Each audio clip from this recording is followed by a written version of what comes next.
আজকে আমি ভাজা করব, তার জন্য আলু কেটে নিয়েছি, সিম কেটে নিয়েছি, একটা বিট কেটে নিয়েছি দুটো, আর পেঁয়াজ কালি কেটে নিয়েছি। আমি এবার গ্যাসটা জ্বেলে নেব। গ্যাস জ্বেলে কড়া বসিয়ে দিয়েছি, আর কড়াটা গরম হয়ে গেছে। আমি এবার সরষের তেল দিয়ে দেবো। তেলটা গরম হয়ে গেছে, আমি গোটা জিরে দিয়ে দেবো। জিরেটা ভাজা হয়ে গেছে, আমি শুকনো কাঁচা লঙ্কা আর পেঁয়াজ দিয়ে দেবো। পেঁয়াজটা একটু ভেজে নেবো। পেঁয়াজ আর কাঁচা লঙ্কাটা একটু ভেজে নিয়েছি, আমি এবার এইগুলো দিয়ে দেবো। ভালো করে নেড়ে চেড়ে নেবো। আমি 4-5 মিনিট একটু ভেজে নিয়েছি। এবার হলুদ দিয়ে দেবো, লবণ দিয়ে দেবো, ভালো করে এটা ভাজবো।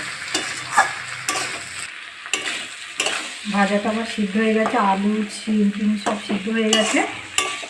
আমি একটু সামান্য একটু চিনি দিয়ে দেবো, সামান্য একটু চিনি দেবো। মিষ্টিটা দিলে একটু ভালো লাগবে, একটু টেস্ট হবে। অনেকে পছন্দ যারা না করেন তারা দেবেন না। ভাজাটা আমার হয়ে গেছে, আমি এবার নামিয়ে নেব।